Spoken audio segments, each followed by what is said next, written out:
क्या है, बस लीलना बाकी रह गया है। कितना? बोले 50 साल का हो गया। अब पता नहीं 50 मिनट है कि नहीं है, वो बस एक झटका लगना है, अंदर गए। जय श्री हरिवंश प्रपंच बंच सब काल ब्याल को खायो। काल रूपी सर्प ने तुम्हें पकड़ रखा, खा गया। 40 साल खा गया तुम्हारे, 50 साल खा गया, 60 साल खा गया। अब कितने सेकंड है, कितने मिनट है, कुछ पता नहीं। जल्दी करो। श्याम श्यामा पद कमल संग सिर नायो। किसी भगवत प्रेमी महात्मा के आज्ञा के अनुसार चल दे। गृहांध कूपे पतितः कदा मामुद्धृत्य मूढ़म कृपया स्वयैव कामादि काल ही गणैर निर्गीणम मातेव वृंदाटविनेश सेंकम। भाई, ये संसार एक बहुत गहरा अंधकारमय कुआं है। दूसरे रूप में देवर्षि नारद जी प्रचेता गणों से कहते हैं कि तुमने एक छिद्र देखा है? जिस छिद्र में प्रवेश होने के बाद आज तक कोई लौटा नहीं,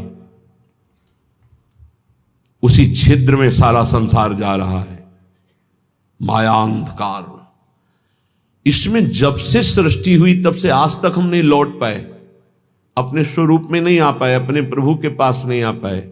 ये तो असीम कृपा प्रभु की हमें सत्संग मिल रहा है, नहीं हमें होश ही नहीं रहे कि मुझे करना क्या है, क्या कर रहा हूं, क्या नहीं करना चाहिए, क्या करके मुझे अपने स्वरूप की प्राप्ति होगी, कहां जाना है, मैं कौन हूं, कौन मेरा है, कोई मतलब नहीं, बस बढ़ा चला जा रहा है इस अंधकार में, छिद्र में। प्रचेता गणों को वैराग्य होता है देवर्षि नारद जी के उपदेश से। अगर साधु संग ना मिले तो कोई संसार रूपी अंधे कुएं से निकलना ही नहीं चाहता, अच्छा लगता है। गृहांध कूपे, ये गृहस्थी बहुत सुंदर साधन है भगवत प्राप्ति का, बहुत सुंदर साधन है। यदि सुलझ करके संत संग करते हुए संतों के द्वारा बताई रहनी से रहा जाए तो घर में ही भगवत प्राप्ति हो जाए, गृहस्थ धर्म में। पर बहुत कठिन है। गृह कारज नाना जंजाला तेति दुर्गम शैल विशाला। कलह, अशांति, तृष्णा, वासना, कामना, नाना प्रकार की समस्याएं, नाना प्रकार की चिंताएं, नाना प्रकार की आवश्यकताएं इतनी माया फेंक देती है कि घर गृहस्थी में उलझा हुआ व्यक्ति ये सोच ही नहीं पाता कि मेरा जन्म किस लिए हुआ है। सच्ची कहते हैं आपसे, कभी हमने सुना ही नहीं कि भगवत प्राप्ति करनी है या भगवत प्राप्ति क्या है, कोई चर्चा नहीं सुनी हमने। बस वही जहां 4 लोग बैठेंगे, यार तुम तो बड़े भाग्यशाली भय, अपने लड़का का ब्याह कर लिया, अब कोई मिले तो यार हमारे भी लड़का करवा। यही प्रपंच की बात है, यही प्रपंच। हमने तो गाड़ी खरीद ली, हमने मकान बना लिया, हमने बस यही उपलब्धियां, यही जीवन का लाभ। कोई भजन, कोई भगवत प्राप्ति या कोई आवागमन से मुक्ति की बात कहीं आपको नहीं मिलेगी। अगर मिलेगी तो भगवत प्रेमी महात्माओं के संग से मिलेगी। ये हमने देखा है, खूब अच्छे से देखा है। सर्दी का समय है, आग जला ली, 10 लोग बैठ गए, 4 घंटे वही प्रपंच, एक बार राम कृष्ण हरि, एक बार भी नहीं। किसी के हृदय में भजन की कोई वृत्ति ही नहीं। गृहस्थी में हमने देखा। ये तो बड़े अहोभाग्य हैं जो अपने घर परिवार के सब कार्यों को सुव्यवस्थित करते हुए भगवत आराधना, भगवत प्रार्थना, भगवत सेवा, भगवान नाम जप, अरे हम इनको बहुत धन्यवाद देते हैं। दिन भर रिक्शा चलाते हैं, वृंदावन वास करते हैं, श्री जी की सेवा पधराए हुए हैं। कैसे बताएं कितने सौभाग्य इनके हैं। मरा जा रहा है प्राणी, केवल रुपया पैसा भोग सामग्री, मर गया, फिर न जाने कितनी नीच योनियों में जन्म होता है। ये गृह कारज नाना जंजाला तेति दुर्गम शैल विशाला। बहुत बड़ा पहाड़ है गृहस्थी का, जिसको पार करके भजन करना। गृहस्थी अगर थोड़ा भजन करके धर्म से चले तो उतने से ही भगवान प्रसन्न हो जाएंगे, क्योंकि बहुत कार्य उसके पास हैं। आप उन समस्याओं को नहीं समझ सकते हैं जो विरक्त भाव में हैं, क्योंकि अपने लोगों ने देखा ही नहीं उस विषय को, बचपन से निकल पड़े। लेकिन थोड़ा अनुमान लगा सकते हैं। जब हम पढ़ते हैं तो जब हमारी पढ़ाई की फीस, हमारे कपड़े, हमारे परिवार के लिए सब आवश्यक सामग्रियां, और वो एक आदमी कमाने वाला, वो भी एक किसान, उसके चेहरे की हालत देखो जब उससे कहा जाता है कि हमारी फीस महीने की दीजिए। हाँ हाँ देखो देंगे। एक किसान आदमी अगर 4 टमाटर खरीदने जाएगा तो गेहूं बेच के उसकी सिंचाई कितना कितना कितना का। एक आदमी नौकरी करता है, उसको एक सीमित अर्थ मिलता है, उससे पूरे परिवार का। वो भजन, भगवत प्राप्ति, मोक्ष प्राप्ति, अरे भूल जाओ, कहीं कोई चर्चा नहीं। हमने देखा है कोई चर्चा नहीं। प्रथम वर्ण में जन्म हुआ है तो भाई थोड़ा तो सुबह सुनो, जल्दी तैयार, ओम जय जगदीश सर, जल्दी तैयार करो, कोई मतलब नहीं है। तन मन धन सब तेरा, सब चिंतन उधर चल रहा है। उसको अपने कार्य में जाना है, हल जोतला है, या अपनी ड्यूटी में जाना है, या भगवत प्राप्ति चिंतन। गृहांध कूपे, बूढ़ा की घर में जानते हो कैसे होती है? छोटा लड़का लाल,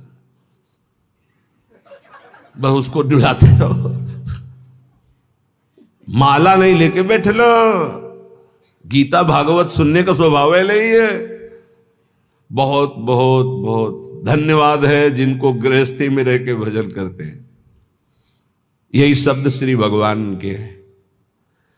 देवर्षि नारद जी ने कहा, प्रभु धन्यवाद गृहस्थी को।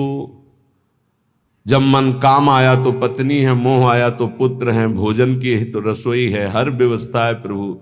धन्यवाद तो उन विरक्तों को प्रभु देना है जिनको कई कई दिन भोजन नहीं मिलता, हर कष्ट सहते हुए, हर भोग वासना की जलन को सहते हुए आपके भजन में लगे। तो उन्होंने कहा, ये तो तुम्हारी बात परम सत्य है, एक काम करोगे? बोले प्रभु आज्ञा कीजिए। एक स्वर्ण के कटोरे में पूरा घी एकदम लेवल से, और कहा एक परिक्रमा लगाओ वैकुंठ की, एक भी बूंद घी नहीं गिरेगा, अगर गिरा तो सुदर्शन चक्र है पीछे। तो प्रभु ये कोई समस्या में फंसा दिया। बोले नहीं, करके आओ बड़ी सावधानी से, एक भी बूंद नहीं गिरना चाहिए। पूरा का पूरा चिंतन, एक बूंद गिरा तो पीछे साए मचे हुए सुदर्शन चक्र जी की। परिक्रमा पूरी करके आए, बोले प्रभु एक भी बूंद नहीं गिरा। बोले वो तो गिरा होता तो सुदर्शन चक्र जी आपको दंड दे देते, तो गिरा ही नहीं है। बोले प्रभु ये लीला क्यों कराए? बोले कितनी बार नारायण बोले? बोले नारायण बोले लेकिन सुदर्शन चक्र पीछे, एक बूंद घी न गिरे, आप नारायण की बात कह रहे हो? बोले हाँ, गृहस्थी में ऐसे लाखों कार्य हैं, तुम्हें एक कार्य दिया सावधानी से करने का तो तुम भूल गए। गृहस्थी में लाखों कार्य हैं, अगर उन लाखों कार्यों को करते हुए वो मेरा स्मरण करता है तो धन्य है उसका जीवन। सच्ची मानना, बड़े बड़े परमहंसों के माता पिता गृहस्थ ही हुए हैं। बड़े बड़े परमहंसों का उदर पोषण गृहस्थों से ही होता है। बड़े बड़े परमहंसों के शरीर का वस्त्र गृहस्थों से ही मिलता है। आप गृहस्थ धर्म में रह करके यदि नाम जप करते हैं, अतिथि सेवा, साधु सेवा करते हैं, तो सच्ची मानिए वो आपको निश्चित भगवत प्राप्ति कराएगा। निश्चित। एक तपस्वी आजीवन कठोर तपस्या जितेंद्रियता से जिस पद को प्राप्त करता है, गृहस्थी केवल पापाचरण न करे तो उसी से उसे भगवत प्राप्ति होती है। बड़े अकिंचन संत, खेत में सरसों की खेती पक गई थी, उसे अमनिया की जा रही थी। किसान आदमी के कुछ भोजन फिक्स होते हैं। जब चना और सरसों की खेती होती है तो सिर्फ उसी की सब्जी होती है और परेठा या रोटी। जब आलू की खेती होती है तो आलू की होती है। जब बाजरा ज्वार की खेती तो वही, उस बाजार से खरीद कर खाने वाली समस्या बहुत बड़ी होती है जो खेत में होती है। जो सदगृहस्थ होते हैं उनका कर्तव्य होता है एक बार वो खड़े होकर के पहले अतिथि का निरीक्षण करें भोजन पाने के पहले। दरवाजे में अगर घर में पा रहे तो दरवाजे के बाद, तो उसी धर्म का पालन करते पिताश्री ऐसे खड़े होकर देखते थे। खेत में जब काम, तो एक मार्ग था उसमें एक संत जा रहे थे, विरक्त बुलाया, कहा स्वामी दंडी सन्यासी तो कहीं विचरण कर। कुआं था नजदीक, बैठ कर पाए वैसे हाथ में लेकर के वो जो बस रहे, आहा बड़ा सात्विक बड़ा पवित्र से, और कहा मुझे ऐसा लग रहा है कि आपके यहाँ भजन होता है। उनका क्या भजन होता है, किसान आदमी ऐसे, नहीं तुम्हारे यहाँ भगवान की असीम कृपा है, इसका तुम्हें खुद परिचय प्राप्त होगा। गृहस्थी में थोड़ा सा भी धर्म महान उन्नति का कार्य कर सकता है। बस ये ध्यान रखिए, इतना बुलावा है कि भजन नाम की कोई वृत्ति नहीं मिलती। कोई अगर भजन कर पा रहा है तो संतों की कृपा से, सच्ची मानिए संतों की कृपा का एक अमोघ फल हम देखते थे। कभी का नहीं पड़ा था इस शरीर के जनक ने, कभी का नहीं पड़ा था। उनके गुरु पूज्य श्री स्वामी शारदाश्रम सरस्वती जी महाराज आते थे, तो उनका बिना पढ़े लिखे पशु होता है न रामायण न गीता न भागवत न नाम जप, क्या कम से कम अक्षर का ज्ञान करके कुछ तो धर्म शास्त्रों का स्वाध्याय करना चाहिए। ये बात बैठ गई। तो मास्टर से प्रार्थना की किसान होते कि हमको ककारा और मात्राएं सिखा दो, तो रामायण और गीता पढ़ना सीख गए।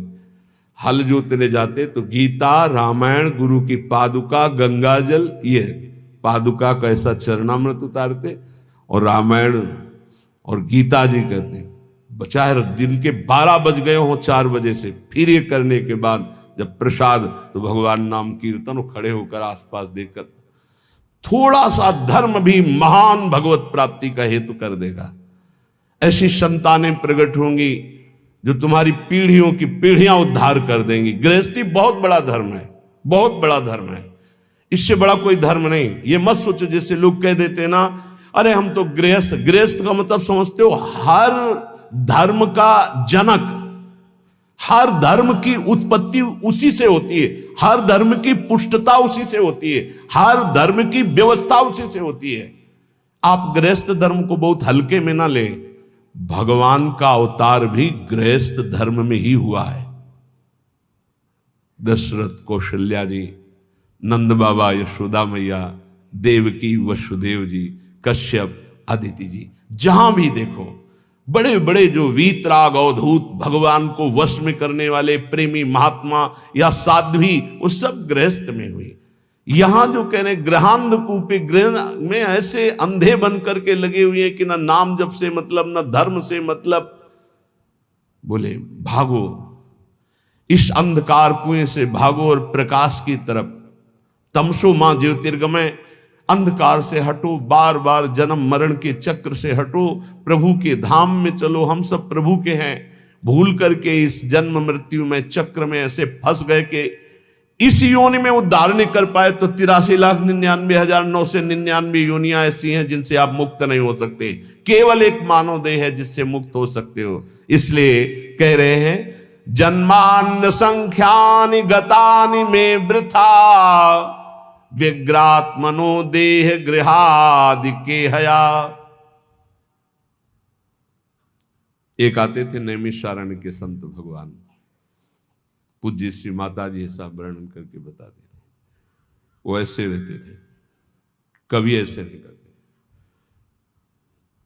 उनको इतना अनुभव था कि पास कोई आए तो तत्काल नाम लेके बुलाते थे। कभी सुना हो या ना सुना हो, देखा हो या ना देखा हो, कोई भी हो, ऐसे आ गए शंभू, हाँ स्वामी जी आ गए, नाम लेके पुकारना, देखना नहीं। यही वृत्ति श्री पूज्य हरि बाबा की थी। वो सदैव ऐसे ऐसे नहीं देखते थे। संतों का एक अपना नहीं। एक दिन वो आए और उनका चिलवा आ गया। उनको स्वामी जी अभी तो आप ही आए हो, कोई नहीं, हमें पूछ रहे हमारा चिलवा आया कि नहीं आया। स्वामी जी आप ही पहले आए हो, अभी तो घर में कोई आया है, बोले हाँ स्वामी जी संतान हुई है। बोले हाँ चलो आए, ठीक जा रहे हैं हम, कुछ दिन में ले जाएंगे। कोई उनके रहस्य को संतों को नहीं समझ पा, वो कभी किसी की तरफ नहीं देखते थे। अगर गृहांधकूप से कोई मुक्त करने के लिए है तो संत जन। आज हमारा ये दुर्भाग्य हो रहा है, पहले सौभाग्य था कि संत जन विचरण करते हुए गांव गांव घर घर को पावन करते थे। अब कलयुग का ऐसा प्रताप है कि गांव गांव में घेर कर मार डाले जाएंगे, जैसे जंगली पशु को मार डालते हैं ना, ऐसे संतों को मार डालेंगे। ये बच्चा चोर हैं, ये अमुक चोर हैं, ये अमुक चोर। ऐसा मलिनता बढ़ती जा रही, तो इसीलिए बड़े बड़े महात्मा सब तीर्थों में वास करते हैं, भगवत धामों में वास करते हैं। सही बात पूछो, संसार से मुक्त करने के लिए भगवत पार्षद ये संत जन ही हैं।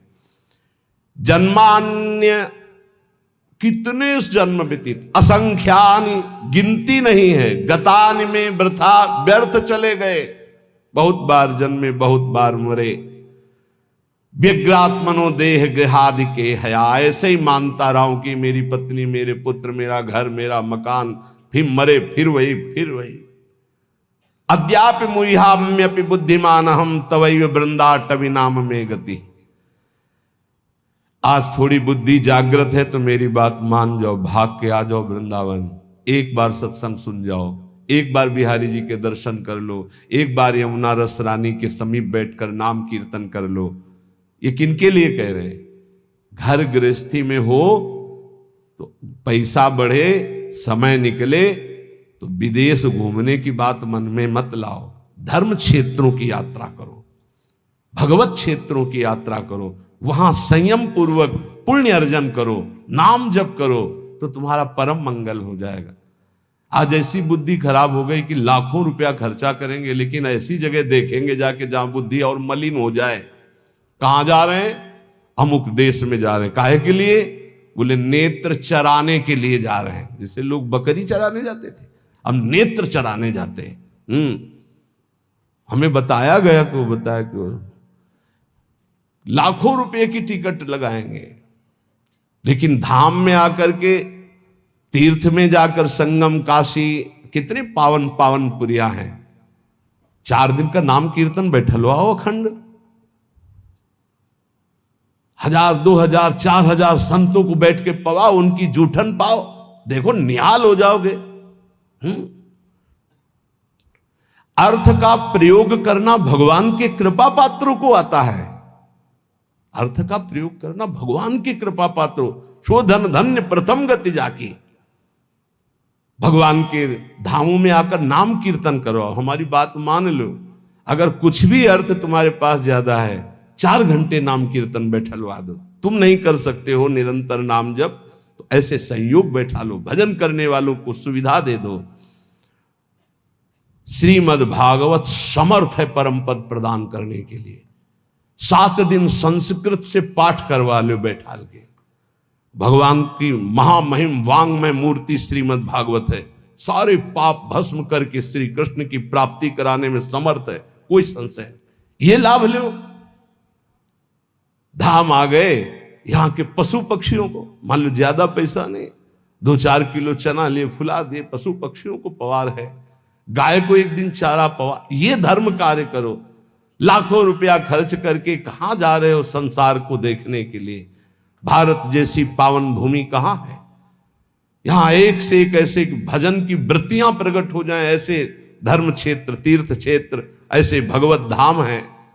श्रीपाद कह रहे असंख्य जन्म बर्बाद कर दिए, लौटो, एक बार श्री धाम वृंदावन में आ जाओ। तुम्हारे मोह पास को काटने के लिए समर्थ श्रीधाम वृंदावन सत्संग करा देगा। सत्संग ऐसी कैंची है जो मोह पास का नाश करती है। निज सर्वनाश कर्मात्म सुहृत सुतदार मित्र परिवार गणम परिवंचय कर ही दृढ़ बुद्धि रहम प्रपलाई यामि हरि केलि वनम।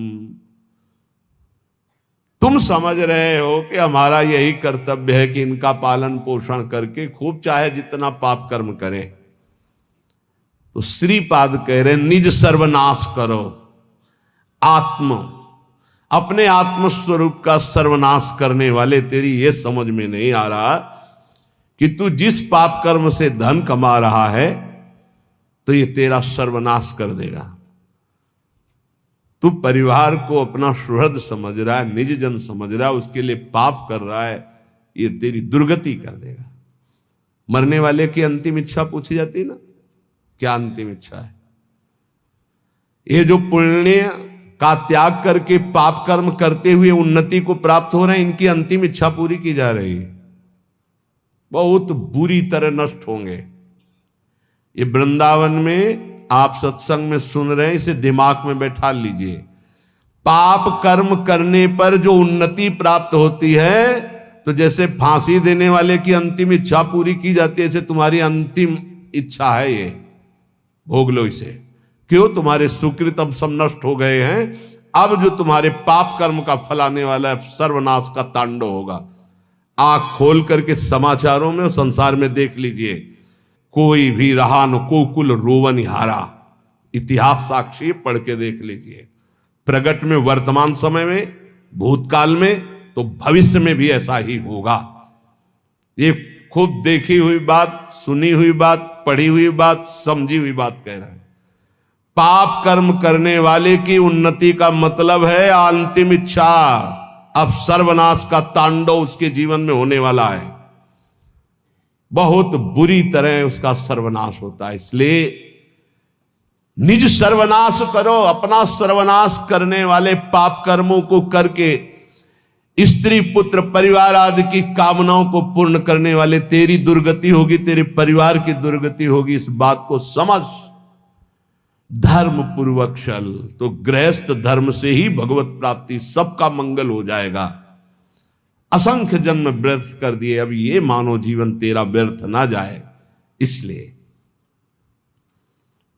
कोई तुझे ऐसा भी समझाएगा, ऋण ग्रस्तो यायाम कथमः वृंदावनम अहम। देखो, तुम्हें हमारा ऋण है, मातृ ऋण, पितृ ऋण, ऋषि ऋण और भी जगत के ऋण।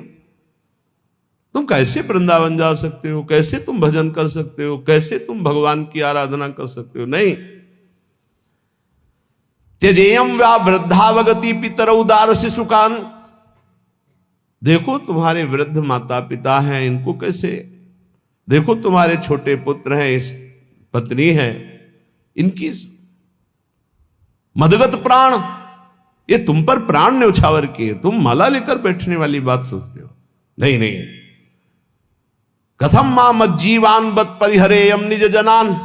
तुम कैसे अपने निज जनों की याद छोड़कर भगवान की याद कर सकते हो? नहीं। ऐसे फांसता है मोह जाल संसार का। संताशिश्लाघ्यो भूतेत्य फल कलनो मुह्यति कुधी। ए दुर्बुद्धि, इसमें मत फंस। इसका तात्पर्य ये नहीं कह रहे कि भाग करके बाबा जी बन जाओ। इसका तात्पर्य कह रहे, इनके द्वारा मोह जाल में फंसकर पापाचरण मत कर। धर्म के द्वारा अपने, तभी हमका प्रणाम है उनको जो रिक्शा चलाते हैं, मेहनत करते हैं, ठाकुर सेवा विराजमान किए हुए, नाम जप करते, कंठी तिलक धारण किए हुए, राधा राधा कहकर बोलते हैं। धन्य है उनका जीवन। पापाचरण करके, धन कमा करके सोचते हो परिवार को सुखी करके हम सुखी हो जाएंगे, कदापि सुख नहीं मिलेगा। संताश्लाघ्यो भूतेत्य फल कलनु मुह्यति कुधी। अय दुर्बुद्धि, तेरा नाश हो जाएगा। तू समझ नहीं पा रहा, तो भी मोह से युक्त है। इसलिए मानव जीवन, ये अंतिम जीवन हमारा होना चाहिए। जो जो हमारे परिवार में हमारे साथी बने हैं, पत्नी पुत्र, सबका कल्याण करूंगा। जब 21 पीढ़ियां तर जाती हैं तो औरों की बात क्या। हे सच्ची मानो, तुम्हारा इतना महान बल है कि तुम अपने बल को जागृत करो तो तुम पूरे परिवार को क्या, मम भक्ति युक्तो भुवनम पुनातो, पूरे मृत्यु लोक को तारने की सामर्थ्य आ जाती है नाम जपक में। राधा नाम मत भूलो। पाप कर्म के द्वारा कमाया हुआ धन सर्वनाश कर देता है, ये दिमाग में बैठा लो। जैसे तुम्हें कोई बढ़िया खीर दे और कान में विश्वसनीय आदमी बता दे विष मिला है तो खाओगे नहीं, ऐसे ही तुम्हें शास्त्र सम्मत बात बता रहे, पाप का धन तुम्हारा सर्वनाश कर देगा, लेकिन तुम ये बात नहीं मानोगे। वो बात तो मान जाओगे कि अगर कोई विश्वसनीय कह दे कि खीर में जहर है खाना मत, तो बिल्कुल नहीं खाओगे। और ये बड़े बड़े सिद्ध महापुरुष संत जन कह रहे हैं कि पाप का कमाया हुआ धन महान विष तुम्हारे पुत्र, तुम्हारी संतति, तुम्हारे परिवार का सर्वनाश कर देगा। बिल्कुल नहीं मानना। अतरे दिन घटना सुनते हो, बढ़िया गाड़ी में बैठे जा रहे हैं, पूरे बोले 7 लोग जल गए, 6 लोग जल। आप क्यों नहीं समझ रहे हैं? वो जला जला के पाप कर्म के द्वारा किया हुआ जो अर्थ है, उसी गाड़ी में तुम बैठे हो, वही तुम्हें जलाएगा। उस समय दयावसन कहते बहुत बड़ी गलत घटना हुई, लेकिन अगर उसके कर्म को पूर्व में देखोगे और फिर आपको तो ये लगेगा यही होना चाहिए था। बहुत निर्दयता से पाप कर्म करते हैं लोग, बड़े गुप्त रूप से और बड़ी निर्दयता से। फिर जब वो अपना रंग लाता है, तब वो चौड़े पे प्रकाश में जब दिखाई देता है, तो दयालु हृदय ऐसा सोचते हैं कि भगवान बड़ा कठोर है, ऐसा नहीं होना चाहिए। लेकिन आपसे सच्ची कहता हूं, उसके निर्णय में पाई भर चूक नहीं है। जितना होता है बिल्कुल करेक्ट होता है, निर्णय उसका बिल्कुल करेक्ट। वो भगवान है, वो ऐसा नहीं है कि वो इतनी चूक कर दे। हम लोग बहुत गलती करते हैं, इसका सुधार केवल मनुष्य जीवन में ही हो सकता है।